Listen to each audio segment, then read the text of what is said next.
Ok. Ok, donc c'est parti. Donc merci d'être venu. Et donc je suis Antoine Thuillier, je travaille à l'Université de Liège et en partie aussi à l'Université libre de Bruxelles. Et je travaille sur la fin de vie des planètes, qui est fortement liée à la fin de vie de leur étoile. Et donc je vais vous présenter un petit peu les tenants et les aboutissants de ce sujet. Alors premièrement, la vie d'une étoile, comment ça se passe?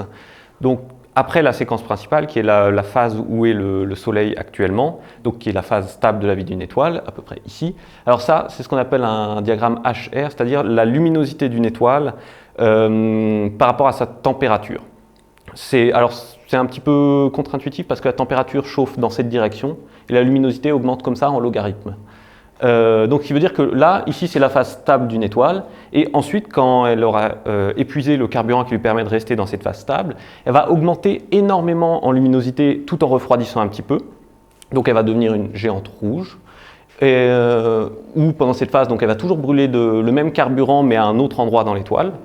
Je reviens un petit peu en détail juste après, hein. Ça c'est juste le point de vue global. Ensuite, donc, elle va réduire en taille et en luminosité, puis refaire ça une deuxième fois, réchauffer et refroidir, avant de finir en naine blanche, quand elle aura vraiment épuisé tout ce qu'elle peut brûler. Et alors ça c'est juste le schéma pour la vie d'une étoile comme le Soleil, d'une masse solaire. Et quand on fait une carte un petit peu de toutes les étoiles que l'on connaît, ça donne un petit peu ça. Donc tout ça, ce sont les étoiles qui sont sur la séquence principale, cette grande ligne que vous voyez là. Donc le Soleil, il est à peu près par là. Et l'autre petit blob que vous voyez, c'est les étoiles qui sont dans la phase de géante. Et ensuite, les naines blanches, elles arrivent toutes ici, puisqu'elles sont plutôt petites, mais quand même relativement chaudes. Enfin, elles se refroidissent doucement, mais elles sont quand même assez chaud. Et donc au début, avant cette phase de séquence principale qui est la phase stable, quand l'étoile se forme, elle forme ce qu'on appelle un disque protoplanétaire que vous voyez ici où il y a toutes les poussières dans lequel se forment les planètes. Donc les étoiles et les planètes ont à peu près le même âge, quelle que soit l'étoile qu'on regarde. Et donc ça c'est le résultat de l'effondrement d'un gros nuage de gaz où au centre ça va se concentrer jusqu'à allumer l'étoile. Ce nuage va ensuite s'aplatir en un disque. Et dans ce disque vont se former les planètes. Et ensuite, le disque sera dissipé et il ne restera plus que les planètes. Et donc, la phase de séquence principale, qui est la plus longue, donc ici, c'est la phase où il y a le disque protoplanétaire. Tout ça, c'est la séquence principale à peu près jusqu'ici. Pour le Soleil, ça dure à peu près 10 milliards d'années. Et ensuite, on a la phase de géante rouge et la phase de naine blanche. Et donc, c'est une phase stable où l'étoile va brûler de l'hydrogène, enfin, va fusionner de l'hydrogène dans son cœur. Et tant qu'elle a une fraction d'hydrogène qu'elle peut brûler comme ça dans son cœur, ça va rester stable. L'étoile va tout doucement se réchauffer et s'agrandir, mais globalement, on peut considérer que c'est stable. Ensuite, quand elle aura fini de brûler la partie d'hydrogène qu'elle peut brûler dans son cœur, elle va arrêter de le brûler dans son cœur et elle va le brûler dans une couche autour de son cœur. Et ça va s'accompagner d'une énorme expansion de l'étoile. Je crois que j'ai d'ailleurs une image. Voilà.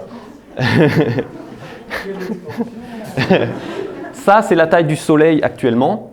Et ça, c'est la taille du Soleil quand il passera en géante rouge. Donc on voit le diamètre, c'est 2 UA, donc 2 unités astronomiques. C'est la distance Terre-Soleil, 1 UA. Donc globalement, quand le Soleil sera là, la Terre elle sera au ras ici en train de tourner. Elle n'y restera pas longtemps. et donc oui, on a besoin d'un zoom pour vraiment voir le Soleil parce que l'expansion est vraiment faramineuse. Le Soleil va atteindre à peu près 140 fois son rayon actuel. Et cette expansion rapide va s'accompagner aussi d'une légère perte de masse. Et une fois qu'elle aura fini de brûler cet hydrogène en couche, comme la partie d'hydrogène qu'elle est capable de brûler, ça va s'arrêter. Et donc ce qui maintient cette couche, enfin l'étoile aussi grosse que ça, c'est justement qu'il y a de l'énergie qui est produite au centre, qui repousse, qui enfle l'étoile. Et quand ça va s'arrêter, l'étoile elle va se recontracter parce qu'il n'y aura plus de production d'énergie au centre. Et de cette contraction d'énergie, donc là, on est donc dans la phase de géante rouge, et là, elle va se recontracter jusqu'ici, et l'énergie de cette contraction va lui permettre d'allumer la fusion de l'hélium. Et elle va rester un petit peu dans une phase relativement stable en brûlant de l'hélium ici, mais nettement plus courte que la séquence principale.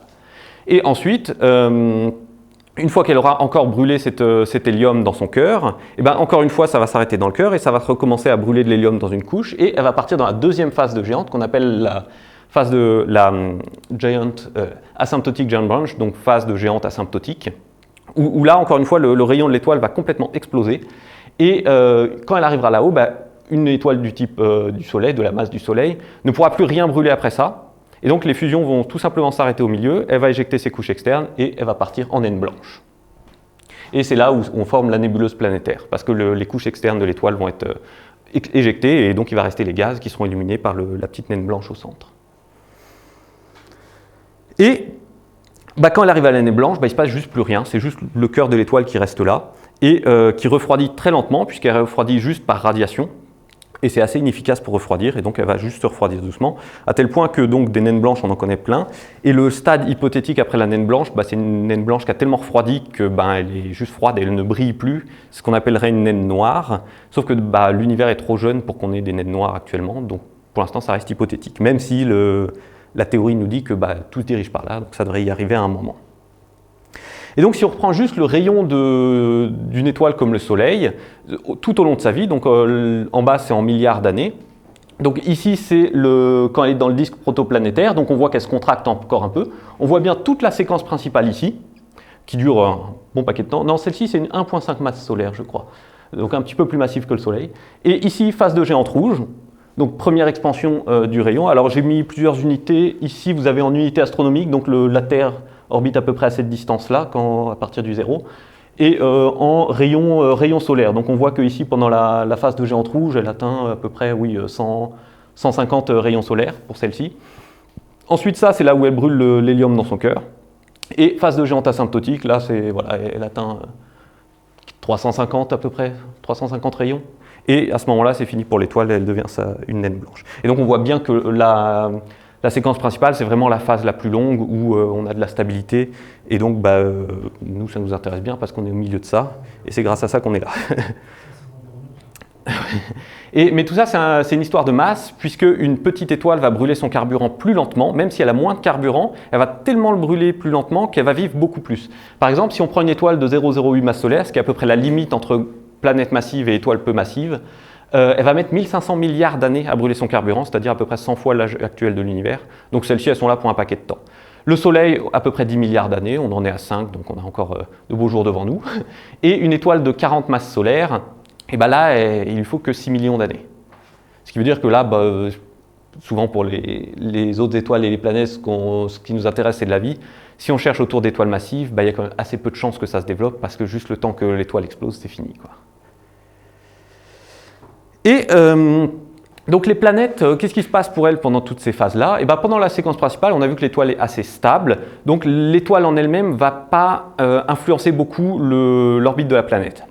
Mais il y a quand même beaucoup de modifications dans l'orbite des planètes, notamment les interactions gravitationnelles entre plusieurs planètes qui peuvent soit en éjecter certaines ou modifier drastiquement leurs orbites. Ou aussi, donc toujours en interaction gravitationnelle, oui, donc c'est soit les migrations ou aussi les résonances, puisque certaines planètes vont naturellement s'influencer les unes les autres pour arriver dans des orbites qui soient résonantes. Donc quand une va faire un tour de son étoile, l'autre va faire 2 tours ou 1-3, des choses comme ça. Et ensuite, il y a aussi les effets de marée, qui vont influencer des verrouillages gravitationnels. Alors je vais faire je vais aller un petit peu dans le détail des effets de marée, puisque ce sera utile pour la suite. Donc par exemple, quand on prend le couple Terre-Lune, on a la Terre qui est légèrement déformée par la présence de la Lune, et déjà on voit que c'est assez contre-intuitif, où la déformation en fait de la Terre, c'est pas juste un blob du côté de la Lune, mais il y en a aussi un à l'opposé. Et donc c'est nous ce qui fait les marées des océans, mais aussi on ne les sent pas, mais les continents aussi de la Terre ont le même effet, mais c'est quelques centimètres.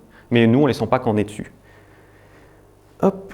Et donc tout ça c'est parce que la Terre est attirée par l'influence gravitationnelle de la Lune, et du Soleil aussi, mais ici dans ce cas-là on va juste considérer le couple Terre-Lune. Et pour expliquer la présence du deuxième blob en bas ici, on va décomposer un petit peu à plusieurs endroits de la Terre, on va mesurer l'attraction que impose la Lune. Donc si on est au milieu de la Terre, on a une attraction à peu près de cette valeur-là. Mais si on est plus proche de la Lune, si on est plus proche d'un objet massif, la force gravitationnelle est plus forte. Donc ici, la flèche est un peu plus longue. Et si on est plus loin, elle est plus courte. Et en voyant ça, on se dit, on ne voit toujours pas pourquoi ici il y aurait un blob alors que tout est attiré dans cette direction-là. Sauf que si maintenant on se place du point de vue du centre de la Terre, Eh bien, par exemple, si vous mettez des patins à glace, vous vous mettez comme ça, votre corps aura beau être accéléré par ici à, disons, 10 mètres secondes. Si ce pied-là est attiré à 12 mètres secondes et celui-ci à 8 mètres secondes, rapidement, vous allez vous retrouver comme ça. Vous voyez? Et donc, ce qui se passe, c'est que si je reprends cette image-là, cette partie-là est accélérée plus vite et celle-ci moins vite. Et donc, ça va, les accélérations vont faire que l'écart entre les deux va s'agrandir. Bien sûr, après, il y a la cohésion de la Terre qui empêche que ça se détruise. Mais donc, c'est pour ça qu'il y a deux bulbes de marée de chaque côté. Et la Terre, elle tourne à l'intérieur de ceci, puisque ces deux-là restent toujours alignés avec la Lune. Mais la Terre, avec sa rotation, elle tourne à l'intérieur de ça. Ce qui induit des frottements qui sont assez importants pour la suite. Puisque la Terre, elle, actuellement, elle tourne plus vite que les marées. Puisqu'on a 2 marées par jour, c'est que la Terre, en fait, elle devance les marées, et ce qui fait que quand on a la Lune ici, on a les bulbes de marée comme ça qui sont légèrement décalés de face de la Lune, parce que la rotation de la Terre va entraîner la marée avec elle. Donc ça veut dire que les bulbes de marée vont être en avance de l'orbite de la Lune. Et si, ici, je simplifie un petit peu, ce qu'on a donc, c'est la Terre ici qui tourne à l'intérieur, qui fait que le bulbe des marées devance l'axe Terre-Lune. Et on a vu ici que la force ici était plus grande et là-bas légèrement plus petite. Mais ces forces-là, donc, elles sont appliquées sur la Terre, mais aussi sur la Lune, puisque c'est proportionnel, c'est lié. Et si on zoome un petit peu sur la Lune, ça veut dire qu'on a ces deux forces-là sur la Lune. Si on fait la somme de ces forces, on a cette force-là, et on voit qu'elle n'est pas directement alignée sur la direction de la Terre, qui est la ligne noire ici. Ça veut dire que, hop, si on fait ici la décomposition, on a la flèche verte qui rapproche la Lune de la Terre, donc c'est ce qui fait que la Lune ne va pas tout droit, mais elle orbite autour de la Terre. Mais on a aussi cette petite composante orange ici, qui est dans le mouvement de la Lune, donc qui va accélérer la Lune. Donc juste par les effets de la marée, la Lune va doucement accélérer. Et quand on est sur une orbite qu'on accélère, eh ben, on augmente la taille de son orbite. Donc c'est pour ça que la Lune s'éloigne légèrement de la Terre d'à peu près 3,8 cm par an. Juste avec les effets de marée. Et ça a un autre effet. Oui, voilà. Donc bilan, accélération de la Lune, donc éloignement. Ralentissement de la rotation de la Terre, puisque comme je vous ai dit, la Terre tourne plus vite, mais elle tourne à l'intérieur de ces bulbes de marée. Donc ça fait un frottement. Et donc ça ralentit doucement la rotation de la Terre. Il y a à peu près 4,4 milliards d'années, un jour sur Terre, ça durait à peu près 6 heures. Et du fait de la rotation, du fait de ce frottement, et bien doucement, la Terre ralentit. Et elle va ralentir jusqu'à ce que le système soit complètement synchronisé, où la Terre et la Lune vont toujours se montrer la même face. C'est déjà le cas pour la Lune qui montre toujours la même face à la Terre, mais la Terre ne montre pas la même face à la Lune. Et donc il y a un moment où tout sera complètement synchronisé, où il n'y aura qu'une moitié de la Terre où on pourra voir la Lune. Et l'autre moitié de la Terre ne verra jamais la Lune, et ça tournera tout exactement à la même vitesse. Quand la Lune... Oui? Non? Pardon. Non, si, toujours des éclipses, mais toutes les éclipses arriveront à peu près au même endroit sur Terre. On les verra du même endroit sur Terre. Ça, c'est bien. on a le temps, hein, ça prendra quelques centaines de millions d'années, au moins. Et donc ça, c'est aussi un truc qui est assez bien repris dans les vues d'artistes des systèmes planétaires, puisque ça, c'est la synchronisation comme ça marche bien quand on est proche quand les deux corps orbitants sont proches, et plus le delta de masse entre les deux est important. Donc si vous avez une petite planète qui tourne proche autour d'une énorme étoile, eh bien cette planète va se retrouver verrouillée gravitationnellement relativement vite. Et donc dans les vues d'artistes de beaucoup d'exoplanètes, on voit déjà ça, où souvent il y a un côté de la planète qui est brûlé. Ici, on voit une petite bande où c'est à peu près tempéré, et là, on ne voit pas trop, mais il y a un peu de glace ici. Là, c'est complètement une bille de glace, avec juste l'endroit qui fait toujours face à l'étoile qui est dégelé. Et ici, c'est juste qu'elle est très brûlée. Ça, c'est des images d'artistes de certaines des planètes du système TRAPPIST 1, pour ceux qui connaissent. On pourra en reparler plus tard au besoin. Et donc, ensuite, dans la phase de géante rouge, comme je l'ai dit, l'étoile va gonfler énormément. Et là, ça va avoir des impacts assez énorme sur la vie de la planète. Puisque si on regarde juste l'équation de base de la gravitation, donc c'est la constante de gravitation, la masse des deux objets qu'on prend en compte, et sur le rayon au carré, donc la distance entre les deux objets, juste ça. Eh bien, la masse de la planète est complètement négligeable face à la masse de l'étoile, mais si on voit que la masse de l'étoile diminue, eh bien forcément la force de gravitation va diminuer aussi. Donc, ça veut dire que si la force est moins grande, eh bien, l'orbite de la planète, elle va être moins attirée vers l'étoile, donc elle va doucement s'agrandir. Donc juste avec la perte de masse de l'étoile, l'orbite de la planète va doucement s'éloigner de l'étoile. Mais là, alors il n'y a pas besoin de comprendre tout ça, je vais juste parler de quelques termes qui sont importants. Mais donc ça, c'est un des effets des forces de marée qui sont appliquées sur les planètes. Et notamment ce terme-là qui est important, où on a le rayon de l'étoile sur la distance entre l'étoile et la planète, puissance 8. Donc ça veut dire que quand l'étoile va gonfler énormément, ça va devenir très important, parce que puissance 8, quand vous multipliez d'un rayon 1 à un rayon, disons 120 pour le Soleil, et vous mettez ça puissance 8, ça va faire quelque chose d'assez grand. Et en plus de ça, il y a ce terme ici, où ça, c'est la vitesse de rotation propre de l'étoile, donc jusqu'à quelle vitesse l'étoile va tourner. Et ça, c'est la vitesse à laquelle la planète tourne autour de l'étoile. Et on voit qu'avec ce terme-là, eh bien, si la planète tourne plus lentement que l'étoile ou plus rapidement que l'étoile, eh bien, cette équation-là pourra être négative ou positive. Donc ça veut dire que cet effet-là pourra soit éloigner la planète, soit la rapprocher, en fonction du delta de vitesse de rotation entre l'étoile et la planète. Et donc ça donne ça, ça c'est des simulations que j'ai fait, où en bas, cette couleur-là, c'est le rayon de l'étoile, et j'ai injecté plusieurs planètes à des rayons différents, une par une, pas tout en même temps, et ça c'est le résultat que ça donne. Donc on est en fin de séquence principale, en bas le temps ici c'est du coup en milliards d'années si on compte les virgules.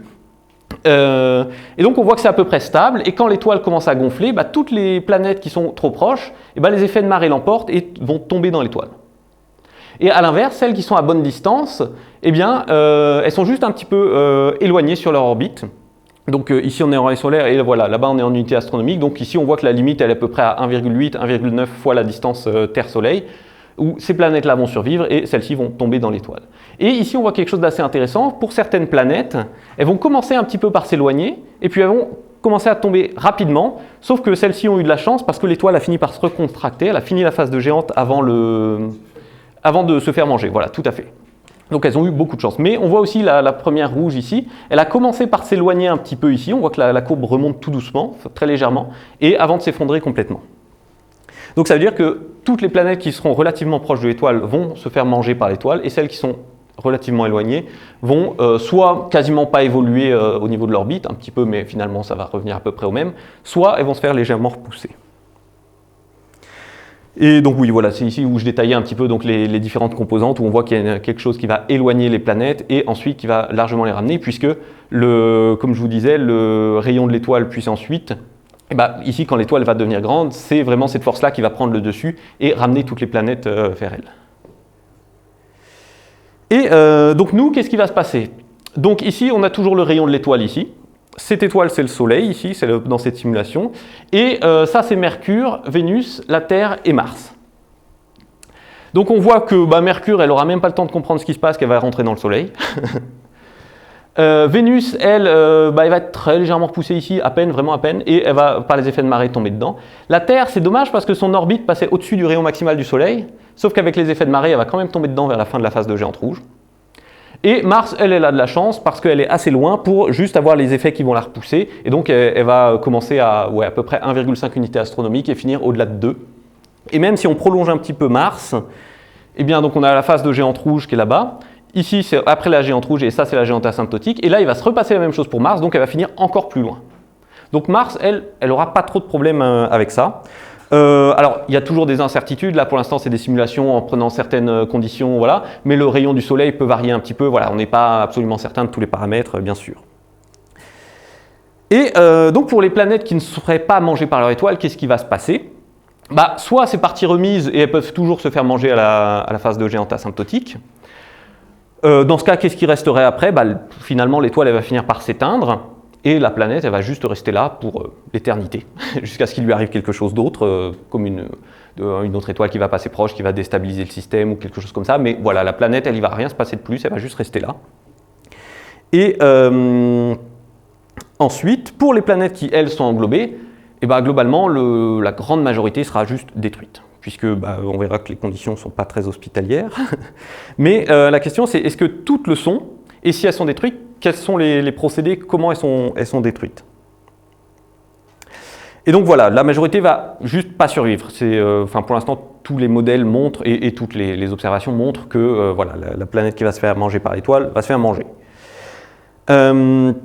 puisque une fois que la planète va commencer à rentrer dans l'étoile, on a vu que l'étoile à ce moment-là, elle est complètement gonflée, elle est juste énorme. Et donc ces couches externes sont quand même très peu denses, donc la planète va continuer à tourner à l'intérieur de l'étoile. Sauf qu'avec les frottements, puisque bon, il y a quand même de la matière, ça va faire des frottements, eh bien l'orbite de la planète va doucement se réduire et elle va aller de plus en plus profond dans l'étoile. Forcément, plus elle va aller profond, plus la densité de l'étoile sera importante, plus la température sera importante aussi, et donc elle va arriver à un moment où elle va juste être complètement dissolue dans l'étoile. Et ça dure à peu près, suivant les étoiles et les planètes, mais disons entre quelques années et quelques dizaines d'années, à partir du moment où, où la planète rentre dans l'étoile, elle sera complètement détruite. Pareil, ici, on a assez peu de données parce qu'on ne peut pas aller voir ce qui se passe sur une planète qui est mangée par son étoile. Donc, c'est principalement des modèles, donc il y a toujours des incertitudes, il y a tout ça, mais globalement, c'est à peu près comme ça que toute notre compréhension de ce phénomène, enfin, c'est ce que ça dit, quoi. Alors, comment pourrait survivre une planète à tout ça? Eh bien, une première option, ce serait de tomber tout doucement, pour vraiment tomber au dernier moment ici, puisqu'on a dit que ça peut prendre quelques dizaines à quelques centaines d'années pour que la planète soit détruite une fois qu'elle a touché l'étoile, eh bien, si ici on est pile au bon moment, pourquoi pas l'étoile pourrait se contracter avant que la planète soit complètement détruite. Sauf qu'ici, il faut quand même regarder les échelles de temps, puisqu'en bas on est en milliards d'années, donc il faut vraiment que la planète soit sur une orbite extrêmement précise pour avoir cette chance-là, donc c'est tellement peu probable qu'on peut plus ou moins considérer que ça n'arrivera pas. Mais plutôt que d'y aller doucement, l'autre moyen pour qu'une planète survive, c'est de tuer son étoile. Alors, comment elle pourrait? Eh bien, quand une étoile va manger une planète, si on prend des petites planètes comme ici, là c'est Mercure et Mars avec la taille du Soleil ici, il ne va rien se passer. Si Mercure ou Mars sont mangés par le Soleil, il ne va strictement rien se passer. Enfin, à l'ordre 1. La Terre ou Vénus, pareil, beaucoup trop petit, insignifiant pour le Soleil, il ne va rien se passer. Si on prend Neptune ou Uranus, eh ben c'est toujours trop petit, le Soleil va juste les manger, peut-être un tout petit sursaut de luminosité au moment où elles sont mangées, mais voilà, ce sera rien de signifiant pour le Soleil. Si elle mange Jupiter, ça commence à être un peu plus massif, là l'étoile va avoir un léger sursaut de luminosité, mais ça ne va pas l'embêter plus que ça. Si on continue, une planète de 4 masses de Jupiter, généralement les planètes massives restent à des tailles proches de celles de Jupiter, sauf si elles sont vraiment chauffées par leur étoile, mais voilà, donc j'ai copié l'image de Jupiter, elle reste à peu près de cette taille-là. Mais disons que celle-ci fait 4 masses de Jupiter, là quand même l'étoile elle va un peu accuser le coup, mais ça ne va pas la gêner plus que ça, elle va continuer. Si on passe à 8 masses de Jupiter, là on a potentiellement une chance que l'énergie que la planète amène quand elle se fait manger par l'étoile soit suffisante pour que l'étoile éjecte ses couches externes et donc qu'elle s'arrête là.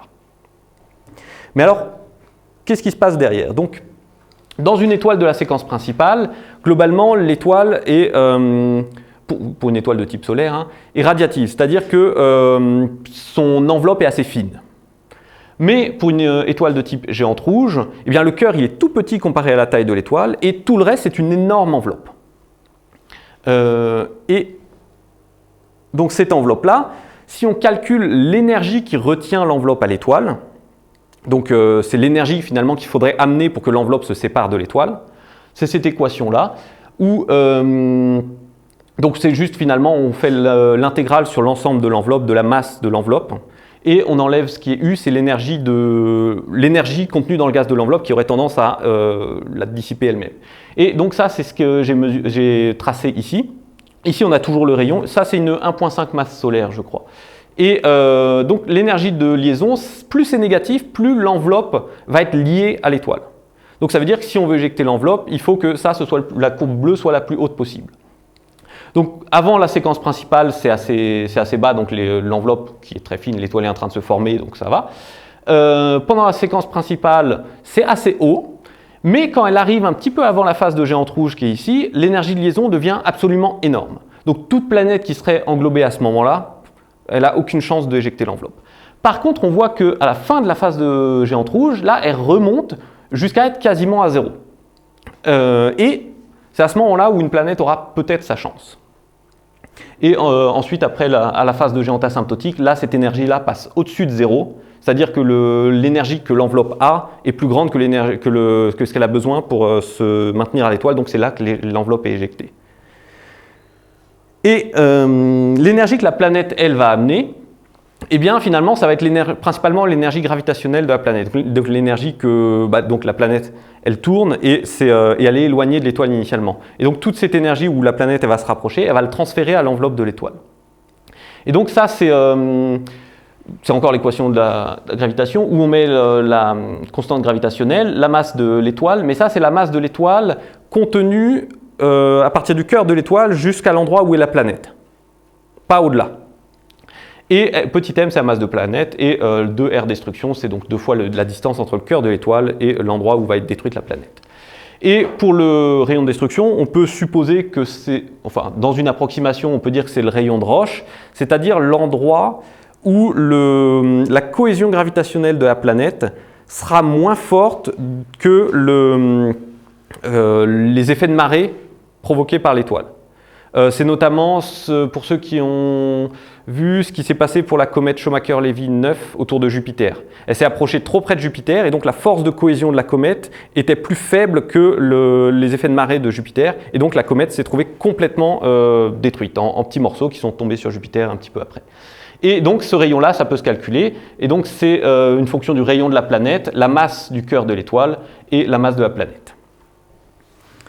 Et donc tout ça, c'est l'énergie que la planète va amener à l'étoile. Et donc si on trace tout ça, en rouge, j'ai mis en rouge, c'est l'énergie de liaison de l'étoile ici. Donc j'ai juste mis, voilà, c'est pour mesurer la différence d'énergie entre ce qu'apporte la planète et ce qu'a l'étoile, l'énergie de liaison de l'enveloppe.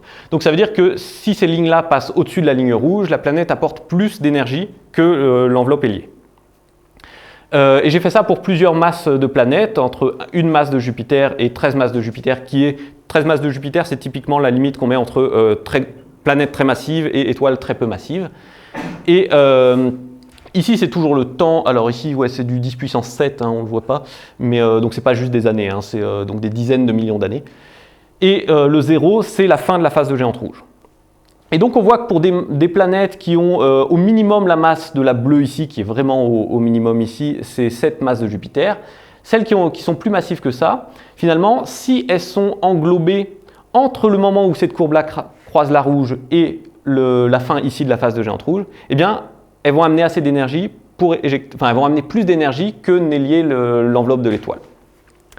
Alors attention, ça ne veut pas dire que l'enveloppe va être toujours expulsée si l'énergie est suffisante, puisqu'après il faut prendre en compte la manière dont l'énergie est dissipée dans l'étoile.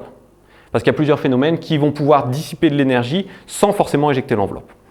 Alors ça, il y a toujours pas mal de travail là-dessus parce que c'est assez compliqué, enfin difficile à modéliser, puisqu'il faut modéliser tous les effets quand la planète est dans l'étoile, et donc on a assez peu de données, et c'est des modèles assez complexes, donc il y a toujours beaucoup de recherches sur ce sujet. Et qu'est-ce qui se passe si l'enveloppe est éjectée ? Ça forme un type d'étoile assez rare qu'on appelle des Sonnenschauds, où finalement c'est une étoile donc comme une géante rouge, mais qui a éjecté toute son enveloppe quasiment. Il reste 1, 2, quelques pourcents de l'enveloppe au maximum. Donc c'est finalement le cœur d'une étoile, qui n'a plus son enveloppe, et donc qui ne pourra plus aller à travers la phase de géante asymptotique et tout. Son cycle de vie, elle va rester comme ça à peu près 100 millions d'années, quelque chose comme ça, et puis ensuite elle va passer en naine blanche directement. Et l'intérêt de ces étoiles-là, c'est qu'elles vivent assez peu de temps, donc ça veut dire que si on détecte des planètes proches de ces étoiles-là, ça veut dire elles ont passé la phase de géante rouge il n'y a pas si longtemps, donc elles n'ont pas tellement eu le temps de migrer ou de se reformer des planètes de seconde génération. Donc ça, ce serait le résultat d'une étoile qui éjecte son enveloppe. Alors c'est des étoiles, on sait, qui existent, parce que généralement, elles sont formées par des interactions entre deux étoiles binaires. Donc il va y avoir deux étoiles qui sont vraiment très proches l'une de l'autre.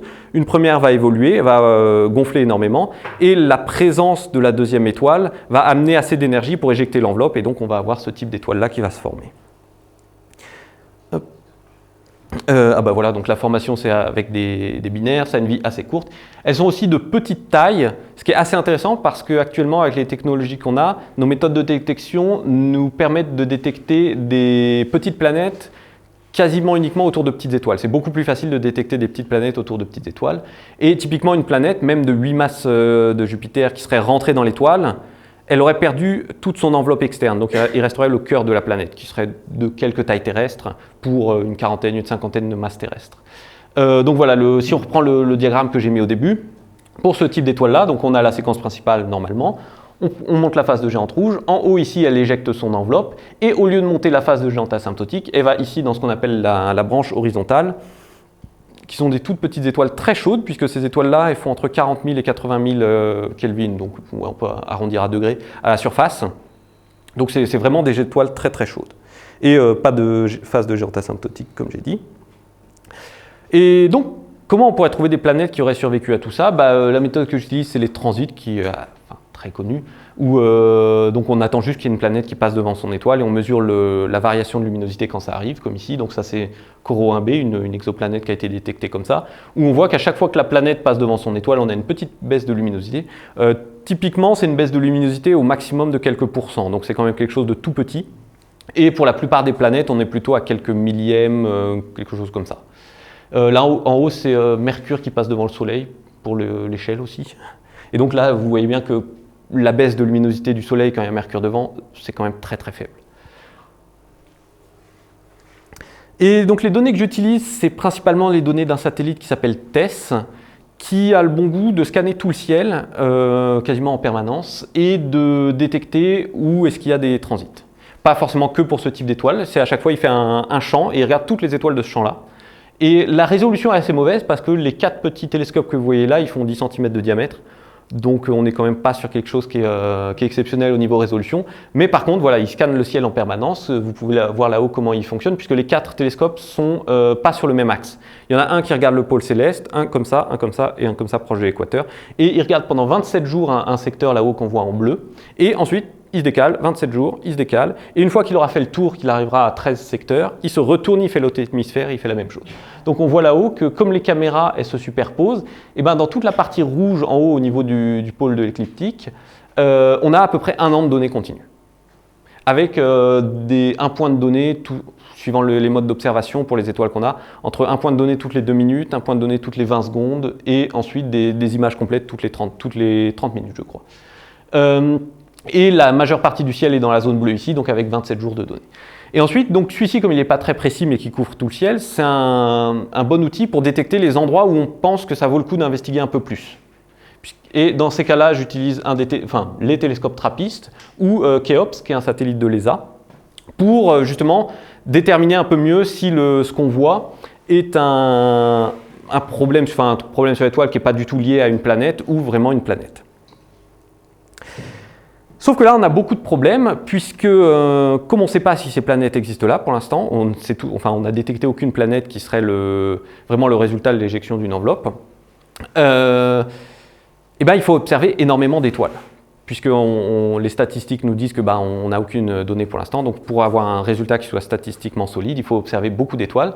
Mais là, on a aussi plusieurs problèmes à prendre en compte, puisque des planètes qui sont autour de leurs étoiles mais qui ne transitent pas, c'est quand même la majorité des planètes. Donc c'est un premier biais à prendre en compte. Et ensuite, il y a des planètes qui sont là, mais qui sont trop petites pour qu'on les détecte. Donc ça aussi, il faut le prendre en compte pour corriger les statistiques. Et donc ça, c'est par exemple un des graphes qui nous permet de faire ça, où ici, vous avez la période d'une planète, et ici, c'est son rayon. Et à chaque fois, on a pris une courbe de lumière d'une vraie étoile, on a injecté une planète dedans dont on connaissait les propriétés, donc on a injecté des faux transits dans la courbe de lumière, et ensuite on a appliqué nos méthodes pour essayer de détecter la planète, pour voir si on était capable de détecter des planètes avec des paramètres connus. Plus c'est bleu, moins on est capable de la détecter. Ici, tout bleu foncé, c'est 0%, et tout jaune, c'est 100%. Donc ça veut dire que toutes les planètes qu'on a injectées, qui avaient un rayon d'à peu près 3 rayons terrestres et une période d'à peu près 2 jours, on les détectait, ce n'était pas un problème. En revanche, vous voyez que plus la période augmente et plus le rayon diminue, et moins on est capable de les trouver.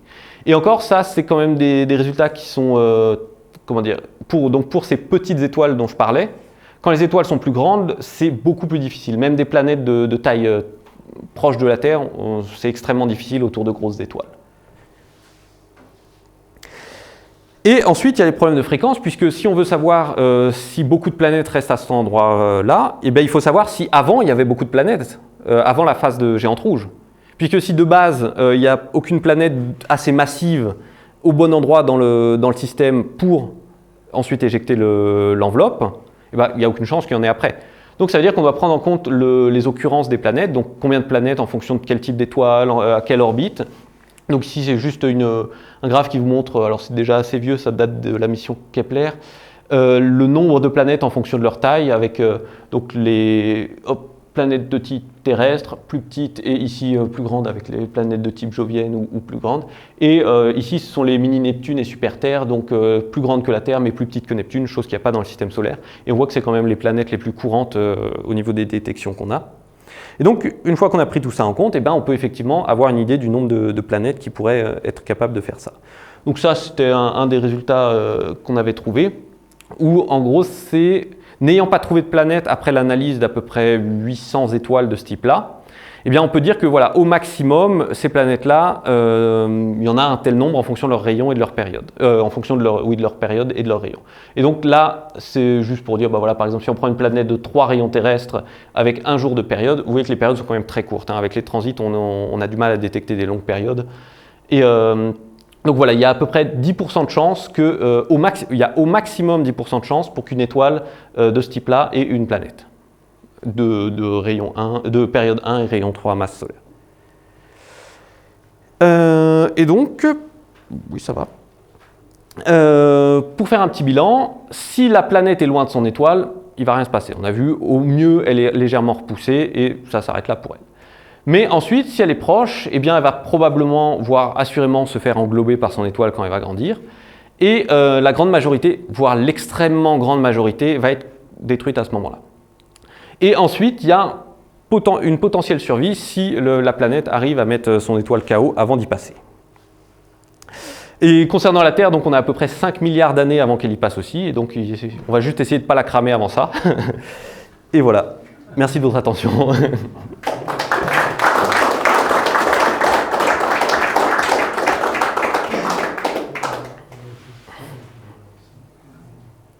Est-ce qu'il y a des questions? Oui. Il y en a qui reviennent à la phase de création de la géante rouge, avec les couches de fusion, Oui. hydrogène et hélium,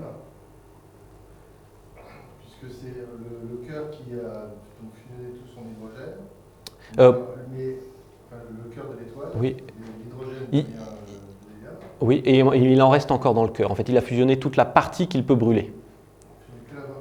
Voilà, donc il reste encore de l'hydrogène. Il y a quand même assez de pression pour qu'il continue à fusionner ce qui reste autour du cœur. Oui, oui, oui. Donc oui, dans le cœur, on va d'abord brûler l'hydrogène. Ensuite, quand il aura brûlé la fraction qui peut brûler, ça va s'arrêter dans le cœur. L'étoile va allumer va commencer à fusionner l'hydrogène en couches juste autour du cœur. Et c'est cette fusion qui va faire que l'enveloppe augmente énormément. Parce que si ça fusionne sur les bords, ça veut dire que quelque part que c'est plus énergétique. Parce qu'on l'équilibre hydrostatique naturel de l'étoile, oui. On va faire gonfler et finalement faire en sorte que cette énergie soit supérieure à la gravité et à sa masse. Oui, alors le mécanisme qui permet l'allumage de l'hydrogène juste au-dessus du cœur, ça je ne l'ai pas en tête, je ne saurais pas vous dire. Non. Mais c'est du coup plus énergétique que l'hydrogène qui est à l'intérieur. Probablement oui, puisque l'étoile va grandement augmenter, grandement. Mais après, ça peut être aussi un des effets de la position dans laquelle ça se passe dans l'étoile. Puisque si on a juste le cœur radiatif, donc là c'est un petit peu contenu. Par contre, comme l'enveloppe, elle va principalement être convective, donc ça va être des grands mouvements comme ça dans toute l'étoile. Donc le fait que ça brûle à cet endroit-là peut aussi augmenter le. Après, je ne suis pas expert dans le stellaire, mais voilà.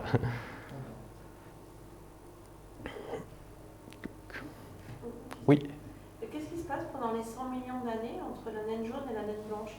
Pourquoi ça prend ce temps-là? Enfin, quels sont les... comment ça, entre la naine jaune et la naine blanche? Entre peut-être... L'étoile qui a toutes ces couches. Ah oui, donc la sous-naine chaude, oui. Sous-naine jaune. Oui, sous-naine chaude même. Oui, c'est un petit peu... même en français, c'est un mot qu'on ne voit jamais généralement. Puisque généralement, en anglais, c'est juste hot subdwarfs. Mais en français, oui, c'est... Voilà, je ne suis même pas sûr que de l'utilisation, j'ai juste fait la traduction comme ça, plus ou moins littérale. Bon. Et donc, qu'est-ce qui va se passer? Ça va juste être relativement stable. C'est juste une phase comme ça, d'une centaine de millions d'années, comme le Soleil est stable actuellement. Juste, ça va continuer à brûler comme ça. Et elles brûlent de l'hélium, ces étoiles-là, de l'hélium dans leur cœur. Sauf qu'elles ne sont pas là où les autres étoiles qui brûlent de l'hélium dans leur cœur sont, c'est-à-dire dans juste avant la phase de géante asymptotique, là, dont je parlais tout à l'heure. Voilà, hop. Normalement, les étoiles qui brûlent de l'hélium dans leur cœur, elles sont là. Et elles sont assez grosses, elles font plusieurs rayons solaires, voire plusieurs dizaines de rayons solaires. Alors qu'à l'inverse, les Sonnenschaude, elles seront complètement là-bas puisqu'elles ont perdu leur enveloppe. Et donc leur surface ne sera pas aussi froide que ces grosses étoiles-là, mais ce sera directement le cœur où il y a les réactions. Donc ce sera une surface très très chaude. Donc c'est juste, voilà, elles vont juste brûler et une fois qu'elles auront épuisé ça, elles vont juste arrêter de brûler et ce sera des naines blanches.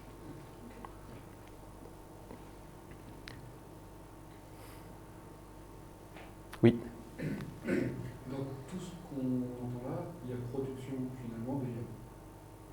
Et c'est tout. Alors il y a production d'hélium. Après hélium, il y a hélium et peut-être la phase d'après, hélium en carbone et oxygène. Parce que carbone, oxygène, oui. Oui, ça c'est après pour des étoiles donc le Soleil ou des étoiles assez peu massives. Elles vont brûler ici, elles vont fusionner ici de l'hydrogène pour faire de l'hélium. Ici pareil. Là, ici elles vont brûler de l'hélium et là aussi. Et pour des étoiles type solaire, ça va s'arrêter là. Après, pour des étoiles plus massives, oui, elles pourront fusionner du carbone, de l'oxygène, mais il faut vraiment des étoiles de plus en plus massives. Finalement, si on gonfle leur masse d'étoiles, oui. On va avoir ces séquences qui se répètent. Et oui. Ils vont brûler finalement des éléments de plus en plus. C'est ça. Mais à chaque fois, ce sera de plus en plus court et à la fin, ce sera quelques heures ou quelques jours. Jusqu'au fer, ça s'arrête, c'est bien ça? Oui, le fer, c'est pas peut pas aller plus haut. Ouais. Ouais. Non, oui, le truc c'est que fusionner du fer consomme plus d'énergie que ça n'en donne. Et comme ce qui donne l'énergie à son étoile, c'est de faire de la fusion, au moment où elle commence le faire, elle perd plus d'énergie à faire la fusion qu'elle n'en gagne, donc elle s'éteint. Enfin, elle s'éteint. Boum. Dans un peu schéma, vous présentez également que l'étoile, avant de devenir géante rouge, augmente légèrement de taille. Est-ce que ça veut dire que du coup, il va y avoir un vent stellaire beaucoup plus important qui va d'abord finalement influencer les planètes avant même de pouvoir être englobé Alors oui, le vent stellaire est censé augmenter légèrement, mais c'est à des échelles nettement moindres que ce qui se passe à la phase de géante rouge. Donc finalement, jusqu'à là, les effets seront assez faibles. Ici, on voit qu'il y a un petit crochet déjà, et puis c'est vraiment là où il y aura des problèmes.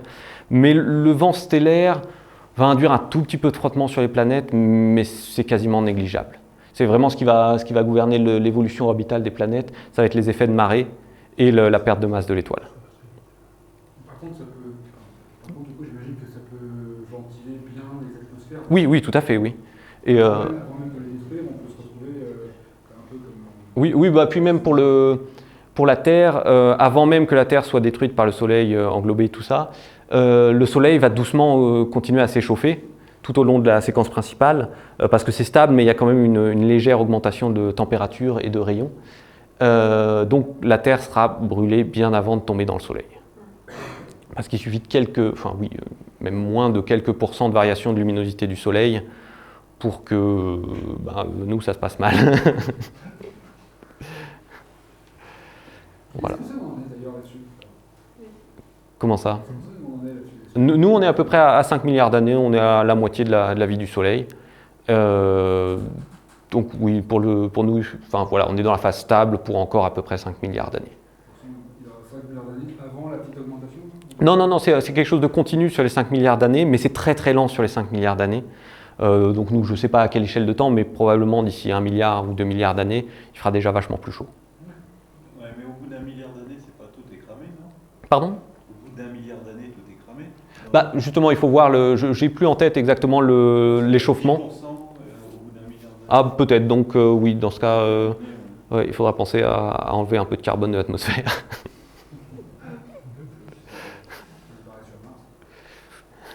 Et au moment où l'étoile devient une naine blanche, les planètes qui ont survécu, elles ne sortent pas de l'orbite? Non.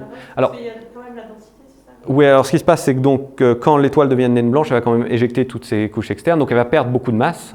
Mais finalement, l'éjection de masse à elle toute seule ne peut pas éjecter la planète, puisque donc, ça va juste diminuer la force qui fait tourner la planète autour de l'étoile, mais ça ne va pas faire de force qui va pousser la planète.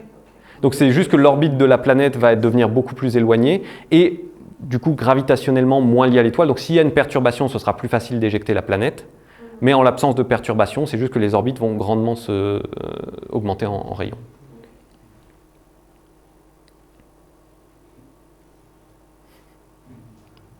Plus de questions? Bah, merci beaucoup.